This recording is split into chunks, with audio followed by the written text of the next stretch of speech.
Students welcome to our channel. আজকের আমরা জিওগ্রাফির class শুরু করছি, ঠিক আছে। তোমরা এই চ্যানেলে আগের দিন যে ক্লাসটা পেয়েছো সেটা আমাদের হিস্ট্রি ক্লাস ছিল, আজকে তোমরা জিওগ্রাফি ক্লাস পাবে। এরকমভাবে অল্টারনেটিভলি ক্লাসগুলো চলতে থাকবে। আর তোমাদেরকে বলে রাখি, আমরা এই চ্যানেলে এই জিকের পাশাপাশি ম্যাথের ক্লাসও করাচ্ছি, সেগুলো তোমরা কিন্তু দেখতে পারো, ঠিক আছে। যে কোনো কম্পিটিটিভ এক্সামে যেখানে ম্যাথ এবং জিকে আসে সেগুলোর জন্য কিন্তু এই ভিডিওটা খুব ইম্পর্ট্যান্ট, ঠিক আছে। আর আমরা এখানে পুরো সিলেবাসটাই কমপ্লিট করাবো, ঠিক আছে। তো দেখো, জিওগ্রাফির কথায় যদি আমরা আসি, আচ্ছা আরেকটা কথা বলে রাখি, তোমরা অন্যান্য স্টাডি ম্যাটেরিয়ালস বা এই যে ক্লাসগুলো হচ্ছে তার পিডিএফ যদি পেতে চাও তাহলে টেলিগ্রাম চ্যানেলে আমাদের এই পিডিএফগুলো আপলোড করা আছে, সেখান থেকে তোমরা ডাউনলোড করে নিতে পারো, ঠিক আছে। টেলিগ্রাম চ্যানেলের লিঙ্ক ডিসক্রিপশন বক্সে কিন্তু দেওয়া আছে, ঠিক আছে। তো ভূগোলের কথা যদি আমরা প্রথমে আসি, প্রথমে আমাদেরকে বুঝতে হবে জিওগ্রাফি, ঠিক আছে। প্রথমে আমাদেরকে যেটা বুঝতে হবে সেটা হচ্ছে তোমার জিওগ্রাফি বা ভূগোল কী, ঠিক আছে। দেখো, জিওগ্রাফি বা ভূগোলের কথা যদি বলি, জিওগ্রাফি বা ভূগোল কী? জিওগ্রাফি বা ভূগোল হচ্ছে সেই ধরনের বিজ্ঞান যেখানে কিনা ভূমিরূপ, ঠিক আছে, এবং পৃথিবী সম্পর্কিত যে হচ্ছে তত্ত্বগুলো রয়েছে সেগুলো সম্পর্কে আলোচনা করা হয়। তাহলে জিওগ্রাফি কি না, জিওগ্রাফি ইজ দ্য সায়েন্স, ঠিক আছে।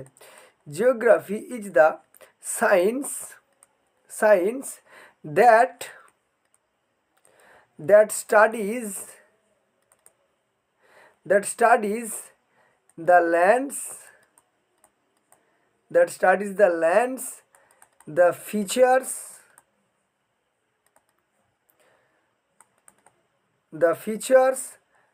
and inhabitants and the phenomena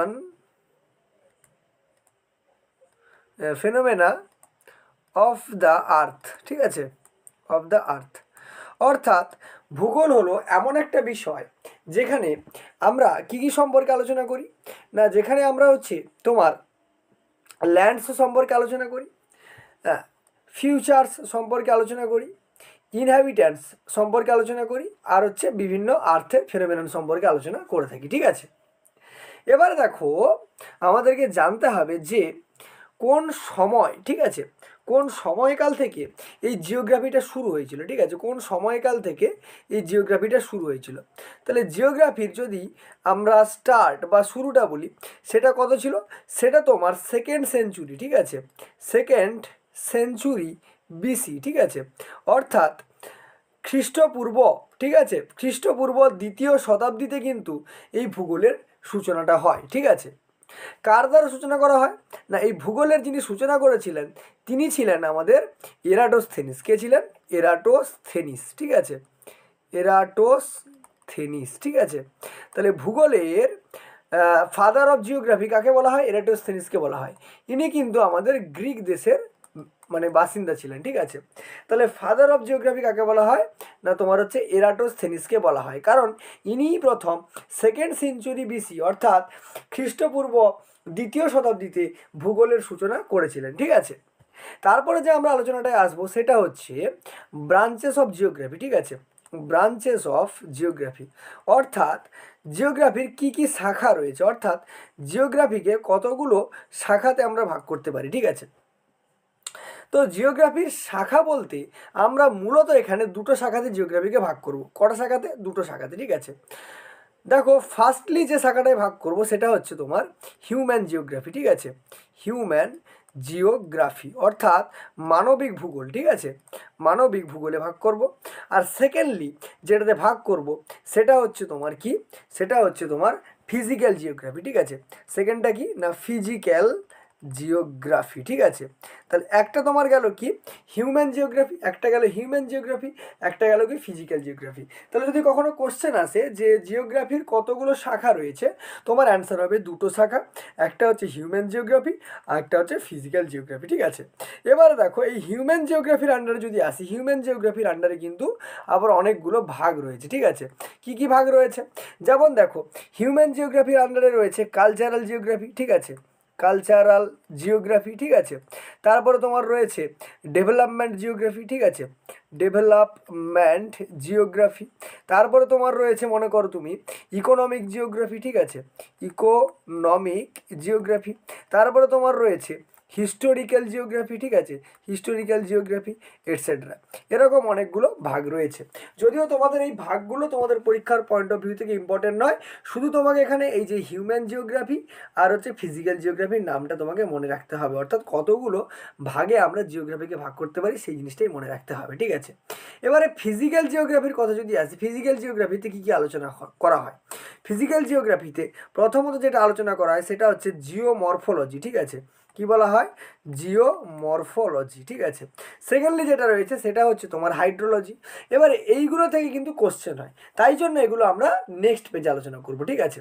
দেখো নেক্সট পেজে আমরা তাহলে কি সম্পর্কে আলোচনা করছি? নেক্সট পেজে আমরা ফিজিক্যাল জিওগ্রাফি সম্পর্কে আলোচনা করছি, ঠিক আছে। ফিজিক্যাল জিওগ্রাফির অন্তর্গত কোন কোন বিষয় রয়েছে, ঠিক আছে।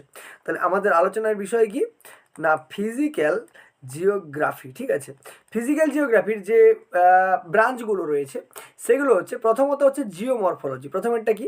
প্রথমেরটা হচ্ছে জিওমরফোলজি, ঠিক আছে, জিও মরফোলজি রয়েছে, ঠিক আছে, জিওমরফোলজি। সেকেন্ডলি তোমার যেটা রয়েছে সেটা হচ্ছে হাইড্রোলজি, ঠিক আছে। সেকেন্ডলি কি রয়েছে না, হাইড্রোলজি রয়েছে। থার্ডলি যেটা রয়েছে সেটা হচ্ছে ক্লাইমেটোলজি, ঠিক আছে। থার্ডলি রয়েছে ক্লাইমেটোলজি, ঠিক আছে। ফোর্থলি যেটা রয়েছে সেটা হচ্ছে পেডোলজি, ঠিক আছে। ফোর্থলি কী রয়েছে না, পেডোলজি রয়েছে। আর তারপর যেটা রয়েছে সেটা হচ্ছে গ্ল্যাসিওলজি, ঠিক আছে, গ্ল্যাসিওলজি রয়েছে। আর লাস্টে যেটা রয়েছে সব থেকে সেটা হচ্ছে তোমার বায়োজিওগ্রাফি। সেটা কি তোমার বায়োজিওগ্রাফি, ঠিক আছে, বায়োজিওগ্রাফি।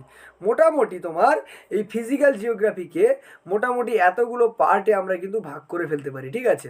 তাহলে ফার্স্টেটা কি বললাম, জিওমরফোলজি, সেকেন্ডটা হাইড্রোলজি, থার্ড হচ্ছে ক্লাইমেটোলজি, ফোর্থ হচ্ছে পিডোলজি, আর ফিফথ হচ্ছে গ্লেসিওলজি, আর সিক্সথ হচ্ছে তোমার কি না হচ্ছে বায়োজিওগ্রাফি, ঠিক আছে। এবারে দেখো এখান থেকে কোশ্চেন কি জিজ্ঞেস করে। প্রথমত তোমাকে কোশ্চেন জিজ্ঞেস করবে কি, যে তোমার জিওমরফোলজিতে কোন বিষয়গুলো সম্পর্কে আলোচনা করা হয়, ঠিক আছে। জিওমরফোলজিতে দেখো জিও কথাটা এসছে, জিও কথার অর্থ আসা মানেই তোমাকে বুঝতে হবে এখানে কোনো ভূমিরূপের কথা বলা হচ্ছে। তাহলে জিওমরফোলজিতে কি করা হয় না, স্টাডি অফ ল্যান্ড, ঠিক আছে, স্টাডি অফ ল্যান্ড ফর্মস, ঠিক আছে, স্টাডি অফ ল্যান্ড ফর্মস, ঠিক আছে, মানে ভূমিরূপ কেমনভাবে গঠন হয়, ঠিক আছে, ভূমিরূপের গঠন ঠিক সম্পর্কে কিন্তু এই জিওমরফোলজিতে আলোচনা করা হয়। হাইড্রোলজির কথা যদি আসি, হাইড্রো কথার অর্থ হচ্ছে জল, ঠিক আছে, হাইড্রো কথার অর্থ কি জল। তাহলে এখানে কি করা হবে, স্টাডি অফ, ঠিক আছে, স্টাডি অফ ওয়াটার মুভমেন্ট, ঠিক আছে, বা স্টাডি অফ ওয়াটার। একদম সব কথা মনে রাখবে যে একদম জল সম্পর্কিত যা যা আলোচনা রয়েছে সেটা হাইড্রোলজিতে করা হয়। ক্লাইমেটোলজি, ঠিক আছে, ক্লাইমেটোলজি কথার অর্থ কি, ক্লাইমেটোলজিতে স্টাডি অফ ক্লাইমেট, ঠিক আছে, স্টাডি অফ ক্লাইমেট, ঠিক আছে। ক্লাইমেট মানে কি, ক্লাইমেট মানে আমাদের যে আবহাওয়া ও জলবায়ু, ঠিক আছে, আবহাওয়া ও জলবায়ু সম্পর্কে কিন্তু ক্লাইমেটোলজিতে আলোচনা করা হয়, ঠিক আছে। থার্ডলি দেখো আছে পেডোলজি। পেডোলজিতে কি আলোচনা করা হয়, পেডোলজিতে মূলত হচ্ছে সয়েল সম্পর্কে আলোচনা করা হয়, অর্থাৎ মাটি সম্পর্কিত যা যা আলোচনা রয়েছে তাকে আমরা বলি পেডোলজি। গ্ল্যাসিওলজিতে কি আলোচনা করা হয়, গ্ল্যাসিওলজিতে গ্লেসিয়ার সম্পর্কে আলোচনা করা হয়, গ্লেসিয়ার্স মানে যাকে আমরা বাংলায় বলি হিমবাহ, ঠিক আছে, হিমবাহ সম্পর্কিত যা যাবতীয় আলোচনা সব গ্লেসিওলজিতে করা হয়, ঠিক আছে।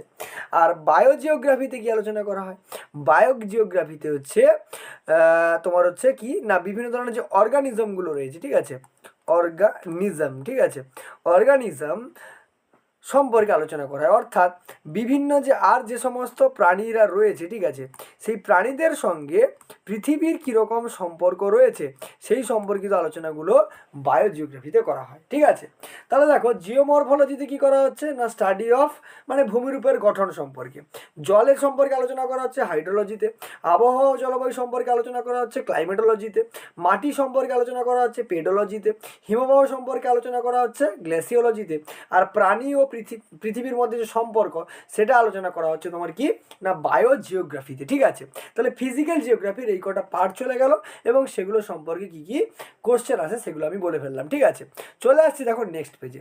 নেক্সট পেজে যেটা আমরা আলোচনা করব সেটা হচ্ছে তোমার হচ্ছে ইউনিভার্স। ঠিক আছে, তাহলে নেক্সট পেজে আমাদের আলোচনার বিষয় কি ইউনিভার্স। ঠিক আছে, যাকে আমরা বিশ্ব ব্রহ্মাণ্ড বলে থাকি। ঠিক আছে, ইউনিভার্স সম্পর্কে আমরা আলোচনা করব। তো ইউনিভার্সে যেটা আমাদের প্রথম আলোচনার বিষয় হবে সেটা হচ্ছে কসমোলজি। ঠিক আছে, কসমোলজি। তাহলে কসমোলজি জিনিসটা কি না দেখো কসমোলজি। ঠিক আছে, কসমোলজি কথাটার অর্থ কি? ঠিক আছে, দেখো কসমোলজি কাকে বলা হয়? কসমোলজি তাকেই বলা হয় যেখানে মূলত ইউনিভার্স সম্পর্কে আলোচনা করা হয়, অর্থাৎ মহাবিশ্ব বা বিশ্বব্রহ্মাণ্ড সম্পর্কে আলোচনা করা হয়। তাহলে কসমোলজিতে আমি কি লিখতে পারি না স্টাডি অফ, ঠিক আছে, স্টাডি অফ ইউনিভার্স। ঠিক আছে, স্টাডি অফ ইউনিভার্স। তাহলে মহাবিশ্ব সম্পর্কে যে আলোচনা করা হয় তাকে আমরা এক কথায় কি বলি? তাকে এক কথায় আমরা কসমোলজি বলি। ঠিক আছে, কসমোলজি বলি। ঠিক আছে, এবারে দেখো এখানে যদি আমরা ইউনিভার্সের কথা বলছি, যেখানে আমরা ইউনিভার্সের কথা বলছি, এই যে ইউনিভার্স, এই ইউনিভার্স বিভিন্ন কণার সমন্বয়ে তৈরি হয়েছে। ঠিক আছে, বিভিন্ন কণার সমন্বয়ে ইউনিভার্স কিন্তু তৈরি হয়েছে। ঠিক আছে, তো কোন কোন জিনিসপত্র এখানে রয়েছে দেখো, ইউনিভার্সে সমস্ত কিছু রয়েছে। যেমন হচ্ছে কি না, যেমন হচ্ছে তোমার হচ্ছে ফিজিক্যাল ফিজিক্যাল যে সমস্ত ম্যাটার্সগুলো হয়, অর্থাৎ যে সমস্ত হচ্ছে বাস্তবিক যে ভৌত কণাগুলো হয় সেগুলো রয়েছে। তার সঙ্গে সঙ্গে বিভিন্ন ধরনের গ্রহ রয়েছে, তার সঙ্গে সঙ্গে বিভিন্ন ধরনের নক্ষত্র রয়েছে, তার সঙ্গে সঙ্গে বিভিন্ন ধরনের উপগ্রহ রয়েছে, তার সঙ্গে সঙ্গে তোমার হচ্ছে আমরা যেগুলো পড়ে এসেছি অর্থাৎ উল্কা। ঠিক আছে, তারপরে তোমার ধরো ধূমকেতু। ঠিক আছে, ধূমকেতু, এই সমস্ত আরও বিভিন্ন জিনিসপত্র কিন্তু আমাদের এই ইউনিভার্সে রয়েছে। ঠিক আছে, এবারে দেখো আমরা প্রথমে যে আলোচনাটায় আসবো সেটা হচ্ছে তোমার ছায়াপথ। সেটা কি না হচ্ছে ছায়াপথ। ঠিক আছে, যাকে ইংরেজিতে আমরা বলি গ্যালাক্সি। ঠিক আছে, ছায়াপথ বা হচ্ছে গ্যালাক্সি। এবার এই ছায়াপথ কাকে বলে না দেখবে পৃথিবী আমাদের এই ইউনিভার্সে, ঠিক আছে, ইউনিভার্সে যখন অনেকগুলো বা এক কথায় বলতে গেলে লক্ষ লক্ষ তারা, ঠিক আছে, লক্ষ লক্ষ তারা একত্রিত অবস্থায় থাকে। ঠিক আছে, এবারে তারা যখন আছে ওর মাঝখানে তুমি গ্রহও খুঁজে পাবে, উপগ্রহও খুঁজে পাবে। ঠিক আছে, উল্কা, ধূমকেতু আর যা যাবতীয় যে মহাজাগতিক বস্তুগুলো হয় সেগুলো কিন্তু সমস্ত তুমি ওখানে খুঁজে পাবে। ঠিক আছে, তাহলে এই লক্ষ লক্ষ তারা মিলিত হয়ে, ঠিক আছে, লক্ষ লক্ষ তারা মিলিত হয়ে কি সৃষ্টি করে না ছায়াপথ সৃষ্টি করে, লক্ষ লক্ষ তারা মিলিত হয়। ঠিক আছে, এবারে আমরা যে ছায়াপথে বাস করি তার নামটা কি জানতে হবে। তাহলে আমরা যে ছায়াপথে বাস করি তার নাম হচ্ছে কি না মিল্কি ওয়ে। তার নাম কি মিল্কি ওয়ে। ঠিক আছে, মিল্কি ওয়ে, যাকে আমরা বাংলায় বলি আকাশগঙ্গা। বাংলায় আমরা কি বলি না আকাশ গঙ্গা। ঠিক আছে, তাহলে আমরা কোন ছায়াপথে বাস করি? আকাশগঙ্গা ছায়াপথে বাস করি, যার ইংরেজি নাম হচ্ছে মিল্কি ওয়ে। ঠিক আছে, এবার দেখো আমরা তো মিল্কি ওয়েতে বাস করি। ঠিক আছে, এবারে আমাদের পাশে আরও কিন্তু একটা নক্ষত্র রয়েছে। তাহলে মিল্কি ওয়েতে কারা বাস করি না আমরা। ঠিক আছে, মিল্কি ওয়েতে আমরা মানুষেরা বসবাস করি। ঠিক আছে, এবারে মিল্কি ওয়ে তো আমাদের সব থেকে কাছের হচ্ছে নক্ষত্র ছায়াপথ হয়ে গেল। এরপরে সব থেকে যে কাছের ছায়াপথ রয়েছে সেটা মাঝে মাঝে পরীক্ষায় জিজ্ঞেস করে যে আমাদের নিকটতম ছায়াপথের নাম কি। ঠিক আছে, আমাদের নিকটতম যে ছায়াপথটা রয়েছে নামটা মনে রাখবে, নামটা হচ্ছে অ্যান্ড্রোমেডা। ঠিক আছে, অ্যান্ড্রোমেডা গ্যালাক্সি বলা হয়। বাংলাতেও একে বলা হয় কি না অ্যান্ড্রোমেডা। ইংরেজি নাম যা আর বাংলা নামও তা একই। ঠিক আছে, তাহলে আমাদের সব থেকে কাছের ছায়াপথ কি অ্যান্ড্রোমেডা, হচ্ছে আমাদের সব থেকে কাছের ছায়াপথ। ঠিক আছে, তার নাম হচ্ছে কি না অ্যান্ড্রোমেডা গ্যালাক্সি বা অ্যান্ড্রোমেডা ছায়াপথ। ঠিক আছে, নেক্সট দেখো আমাদের যে এই আকাশগঙ্গাতে কতগুলো নক্ষত্র রয়েছে। ঠিক আছে, আমরা মানে মোটামুটি একটা ধরা হয় যে আকাশগঙ্গা ছায়াপথের মধ্যে অ্যাপ্রক্সিমেটলি প্রায় 300 বিলিয়ন, ঠিক আছে, 300 বিলিয়ন স্টার্স বা নক্ষত্র কিন্তু রয়েছে এখানে, ঠিক আছে। তাহলে মিল্কি ওয়ে বা আকাশগঙ্গা ছায়াপথে কতগুলো হচ্ছে নক্ষত্র রয়েছে? প্রায় 300-র কাছাকাছি কিন্তু নক্ষত্র রয়েছে, ঠিক আছে। এবারে তাদের মধ্যেই একটা নক্ষত্র হচ্ছে কি আমাদের সূর্য, ঠিক আছে। তাদের মধ্যে আমাদের আরেকটা নক্ষত্র কি সূর্য, ঠিক আছে। এবারে দেখো, এবারে যদি আমরা সোলার সিস্টেমের কথা বলি, সেই সোলার সিস্টেমটাও কিন্তু আকাশগঙ্গা ছায়াপথের অন্তর্গত, ঠিক আছে। সোলার সিস্টেম বা হচ্ছে সৌরজগৎ, ঠিক আছে। এবারে সোলার সিস্টেম কাকে বলে? আমরা জানি যে সূর্য সৌরজগতের একদম কেন্দ্রে বসে আছে, ঠিক আছে। মানে সূর্য এখানটাতে বসে আছে মনে করো সান, এর পাশে বিভিন্ন কক্ষপথে, উপবৃত্তের কক্ষপথে বিভিন্ন গ্রহগুলো ঘুরে চলেছে, ঠিক আছে। বিভিন্ন গ্রহগুলো কি করছে না, বিভিন্ন গ্রহগুলো ঘুরে চলেছে, ঠিক আছে। এই গ্রহগুলোকে নিয়ে সূর্যের যে সংসার বা জগৎ, তাকেই আমরা বলছি কি, বাংলায় বলছি সৌর জগৎ, ঠিক আছে। তাহলে আমাদের সব থেকে কাছের যে নক্ষত্র সেটা কি সূর্য, ঠিক আছে। তাহলে দেখো তারপরে চলে আসছি, দেখো তাহলে আমাদের সব থেকে কাছের গ্রহ, সব থেকে কাছের নক্ষত্র, ঠিক আছে। আমাদের সব থেকে কাছের বা নিকটস্থ লিখতে পারো, ঠিক আছে। নিকটস্থ যে তারা বা নক্ষত্রটা রয়েছে সেটা কি না, সেটা তোমার হয়ে গেল সূর্য, ঠিক আছে। আমাদের সব থেকে কাছের গ্রহ হচ্ছে সূর্য, কাছের নক্ষত্র হচ্ছে সূর্য। এবারে সূর্যের পরে, এটা তো সূর্য তো আমাদের সব থেকে কাছে রয়েছে, ঠিক আছে।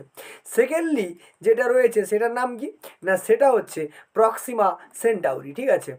প্রক্সিমা প্রক্সিমা সেন্টাউরি, ঠিক আছে। এবার অনেক বইতে প্রক্সিমা সেঞ্চুরি লেখা থাকে, অনেক বইতে প্রক্সিমা সেন্টাউরি লেখা থাকে, যেটা লিখবে সেটাই তোমার ঠিক হবে। তাহলে সূর্য ছাড়া আমাদের যে কাছের নক্ষত্রটা রয়েছে সেটার নাম হচ্ছে প্রক্সিমা সেন্টাউরি, ঠিক আছে। তারপরে দেখো তারপরে দেখো যে কিছু জিনিস পড়তে হবে, যে কোন বিজ্ঞানী প্রথম বলেছিল যে সূর্য স্থির, পৃথিবী বা বিভিন্ন গ্রহগুলো সূর্যের তার চারিদিকে ঘোরে। তো বিজ্ঞানী কোপারনিকাস, ঠিক আছে। বিজ্ঞানী কোপারনিকাস, ঠিক আছে। বিজ্ঞানী কোপারনিকাস প্রথম বলেছিলেন, ঠিক আছে।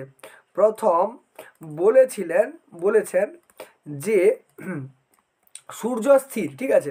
প্রথম বলেছেন যে সূর্য স্থির এবং গ্রহগুলো সূর্যের চারিদিকে ঘুরে বেড়াচ্ছে। তাহলে সেটা কে বললো না, বিজ্ঞানী হচ্ছে তোমার কোপারনিকাস, ঠিক আছে। আচ্ছা, এর আগে একজন বিজ্ঞানী ছিল যার নাম ছিল টলেমি। টলেমি কিন্তু বলেছিলেন যে পৃথিবী স্থির, সূর্য টূর্য সমস্ত কিছু তোমার হচ্ছে পৃথিবীর চারিদিকে ঘুরে বেড়াচ্ছে, ঠিক আছে। এরপরে যিনি এলেন তিনি হলেন কেপলার, ঠিক আছে। কেপলার, ঠিক আছে।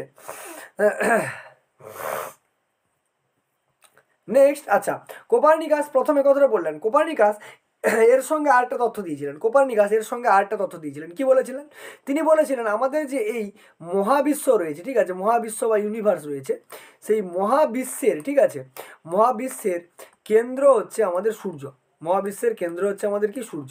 এবার কোপারনিকাসের এই তথ্য, যে দুটো তথ্য দিয়েছিলেন তার মধ্যে প্রথম তথ্যটা কিন্তু ঠিক, কিন্তু মহাবিশ্বের যে কেন্দ্র সূর্য এই তথ্যটা কিন্তু কোপারনিকাস ভুল বলে গেছিলেন, ঠিক আছে।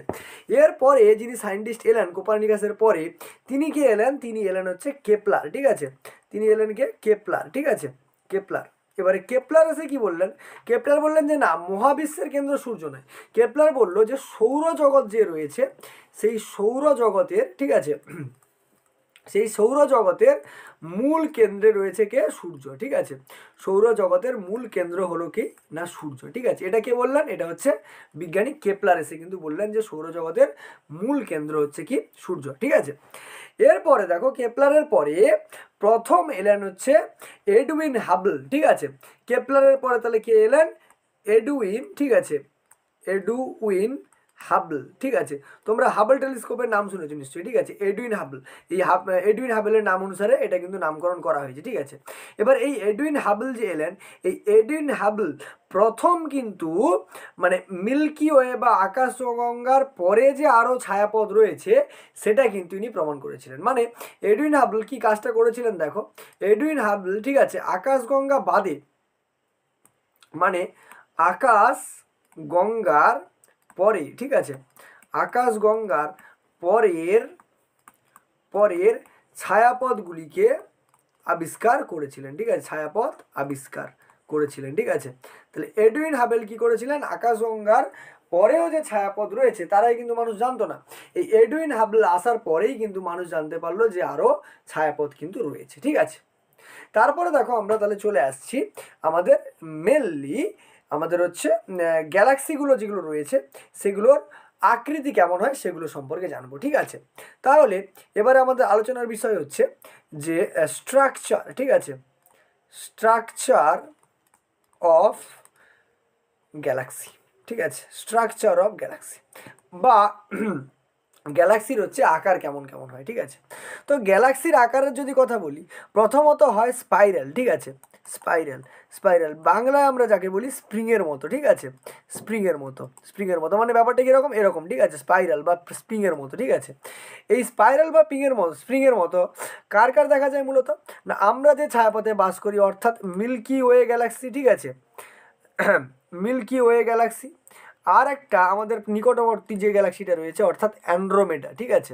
তাহলে আমাদের এই মিল্কি ওয়ে গ্যালাক্সি আর অ্যান্ড্রোমেডা গ্যালাক্সির আকৃতি কীরকম, স্পাইরাল বা স্প্রিংয়ের মতো, এটা পরীক্ষায় কিন্তু জিজ্ঞেস করে, ঠিক আছে। নেক্সট যে আকৃতিটা হয় সেটা হচ্ছে ইলিপ্টিক্যাল, ঠিক আছে, সেটা কি ইলিপ্টিক্যাল, ইলিপ্টিক্যাল যাকে আমরা বাংলায় বলি উপবৃত্তাকার, ঠিক আছে, উপবৃত্তাকার আকৃতি, ঠিক আছে। এটা কাদের ক্ষেত্রে দেখা যায়, না এটা অ্যাকচুয়ালি কীরকম হয়, এরকম টাইপের আকৃতি হয় কিন্তু কোনো স্পাইরাল বা কানেকশান থাকে না, ঠিক আছে।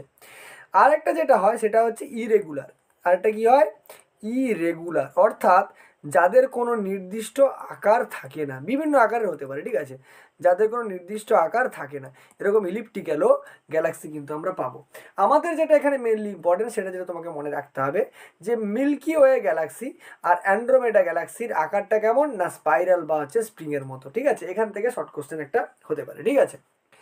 নেক্সট দেখো আমরা চলে আসছি, নেক্সট যেটা আমরা আলোচনা করব সেটা হচ্ছে ইভলিউশন, ঠিক আছে, ইভলিউশন অফ ইউনিভার্স, ঠিক আছে, ইভলিউশন অফ ইউনিভার্স, ঠিক আছে, অর্থাৎ বিশ্ব ব্রহ্মাণ্ড কেমনভাবে আজকের বর্তমান অবস্থায় এলো, ঠিক আছে, বা হচ্ছে ইভলিউশনটা ঘটলো, ঠিক আছে। তো এই ঘটনা যদি আমরা চলে আসি তাহলে আমাদেরকে এই সম্পর্কিত বেশ কয়েকটা থিওরি রয়েছে, সেই থিওরিগুলো জানতে হবে। মূলত এখানে তিনটে theory very very important. First যেটা হচ্ছে সেটা হচ্ছে যেটা মোস্ট পপুলার সেটা হচ্ছে বিগ ব্যাং থিওরি, ঠিক আছে, সেটা কি না হচ্ছে বিগ ব্যাং থিওরি, ঠিক আছে, বিগ ব্যাং থিওরি। সেকেন্ডলি যেটা রয়েছে সেটা তোমার হচ্ছে কি, সেটা হচ্ছে স্টেডি স্টেট থিওরি, ঠিক আছে, steady state theory, steady state theory. আর থার্ডলি যেটা রয়েছে সেটা হচ্ছে পালসেটিং থিওরি, ঠিক আছে, পালসেটিং থিওরি, ঠিক আছে। তাহলে দেখো big bang theory, steady state theory আর হচ্ছে পালসেটিং থিওরি। এবারে দেখো বিগ ব্যাং থিওরির কথা যদি বলি, ঠিক আছে, এই বিগ ব্যাং থিওরিটা প্রপোজ কে করেছিল, মানে কে দিয়েছিল, কোন ভূগোলবিদ, ঠিক আছে, তিনি হলেন আচ্ছা লিখে দিই প্রপোজড বাই, ঠিক আছে, প্রপোজড বাই মানে কিনি কোন ব্যক্তি দিয়েছিলেন, ঠিক আছে, প্রপোজড বাই, ঠিক আছে, প্রপোজড বাই তোমার হচ্ছে জর্জ ল্যামিট্রে, কে দিয়েছিল, বাংলায় লিখে দিচ্ছি জর্জ ল্যামিট্রে, ঠিক আছে, জর্জ ল্যামিট্রে, জর্জ ল্যামিট্রে কিন্তু এই বিগ ব্যাং থিওরিটা কিন্তু দিয়েছিল, ঠিক আছে। এবারে বিগ ব্যাং থিওরি কি বলছে, বিগ ব্যাং থিওরি সম্পর্কে জেনে রাখো যে বিগ ব্যাং থিওরি বলছে যে 13.8 বিলিয়ন, ঠিক আছে, বছর আগে, 13.8 বিলিয়ন বছর আগে গ্যালাক্সি বা হচ্ছে এই মহাবিশ্ব ব্রহ্মাণ্ড, ঠিক আছে, শুরু হতে আরম্ভ করে, ঠিক আছে। কেমনভাবে শুরু হয়েছিল, না বিগ ব্যাং থিওরি অনুযায়ী সব প্রথমে একদম একটা ছোট্ট পয়েন্ট ছিল, এই ঠিক 13.8 বিলিয়ন বছর আগে সেখানে একটা এক্সপ্লোশন ঘটে, ঠিক আছে, কি ঘটে, এক্সপ্লোশন ঘটে অর্থাৎ বিস্ফোরণ ঘটে।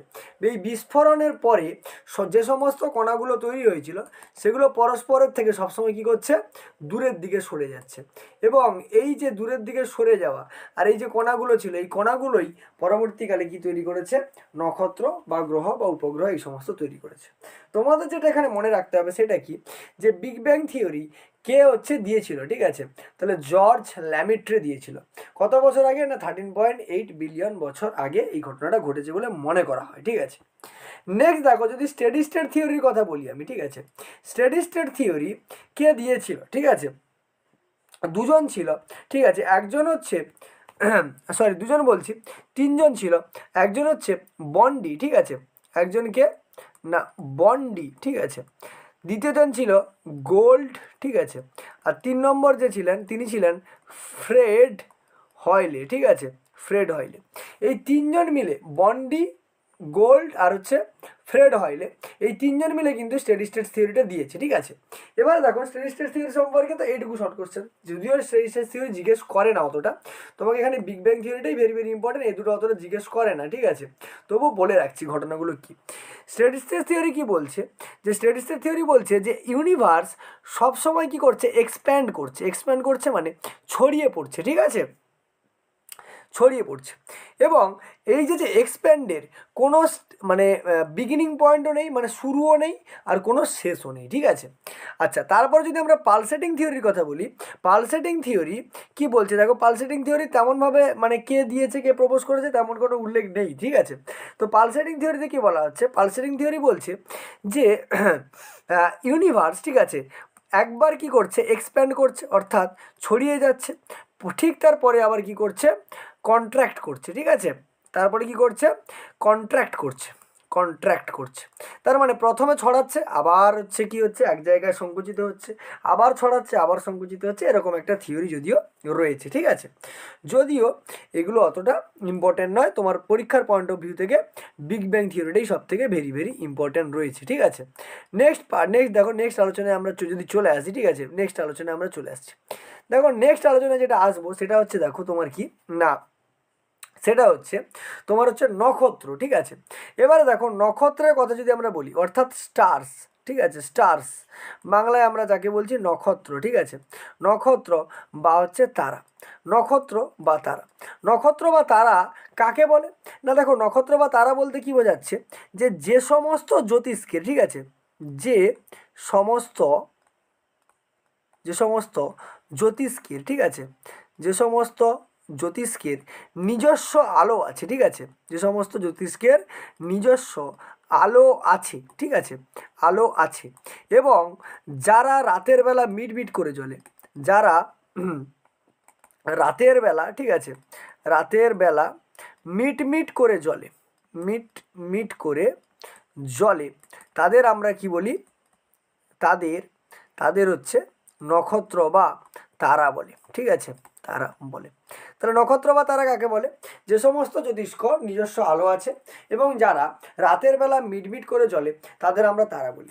এবারে এখানে একটা জিনিস তোমাকে জ্যোতিষ্ক কাকে বলে জানতে হবে না, রাতের বেলা মেঘমুক্ত আকাশের দিকে তাকালে যে সমস্ত উজ্জ্বল আলোকবিন্দু দেখতে পাই তাদেরকে আমরা জ্যোতিষ্ক বলে থাকি, ঠিক আছে।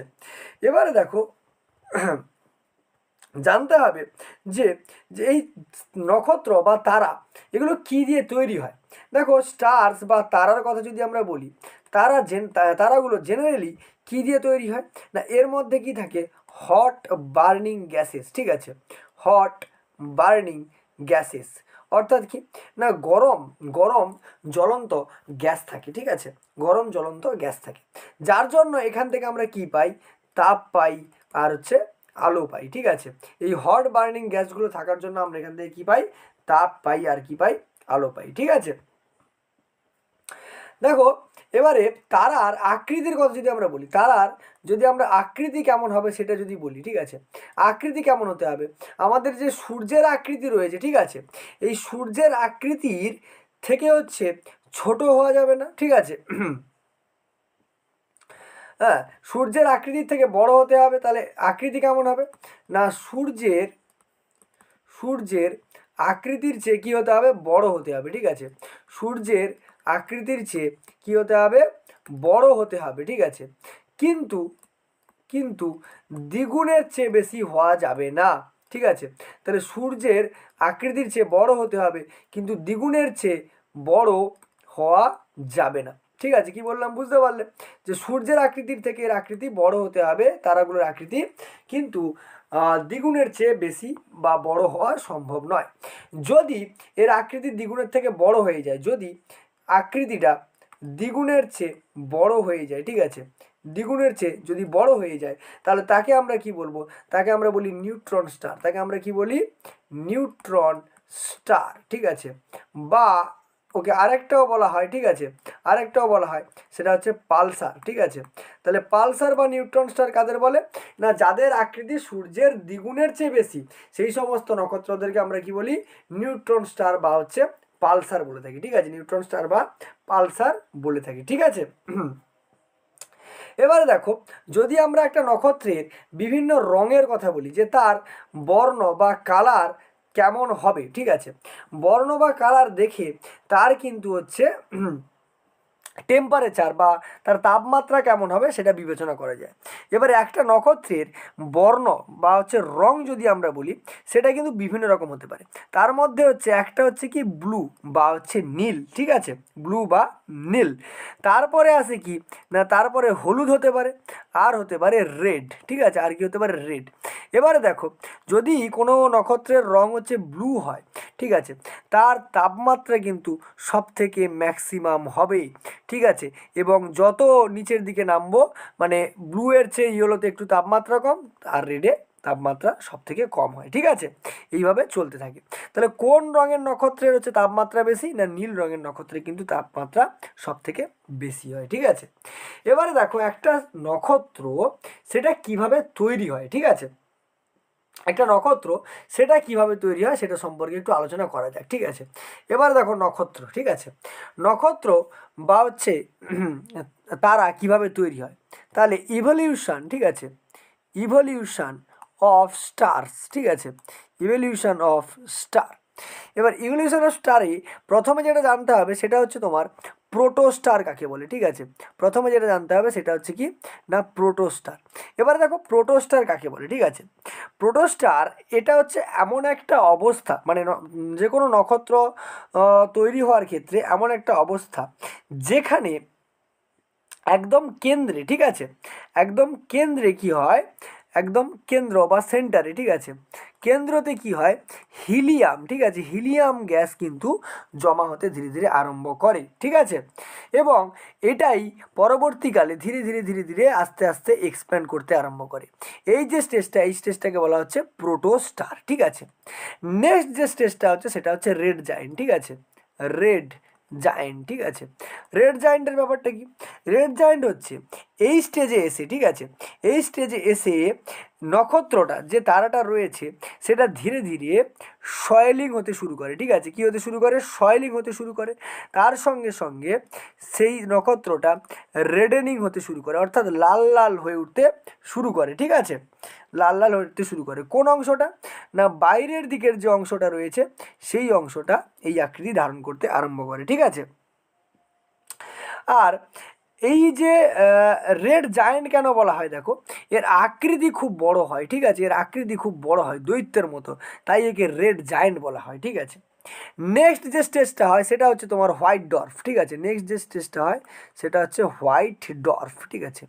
এবারে হোয়াইট ডর্ফ কি, ঠিক আছে, হোয়াইট ডর্ফ কি না, হোয়াইট ডর্ফ হচ্ছে এমন একটা স্টেজ যেখানে একটা নক্ষত্রের সমস্ত ভর, ঠিক আছে, সমস্ত ভর আমাদের সূর্যের কাছাকাছি চলে আসে, ঠিক আছে, সূর্যের কাছাকাছি চলে আসে, এবং মানে এই হোয়াইট ডর্ফের যে ভরটা হয় সেটা নিয়ারলি ইজিক্যাল টু আমাদের যে সূর্য আছে তার ভরের কাছাকাছি হয়ে যায়, ঠিক আছে।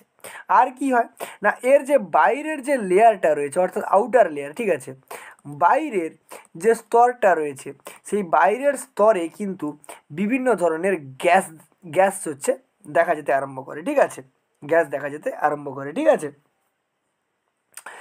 আর এই যে যে গ্যাস যে দেখা যায় এই গ্যাসটা কি করে না, এই গ্যাসটা ধীরে ধীরে ঠান্ডা হয় আর হচ্ছে কন্ট্রাক্ট হতে শুরু করে, কন্ট্রাক্ট মানে সংকুচিত হতে কিন্তু শুরু করে, এটাকেই আমরা কি বলছি?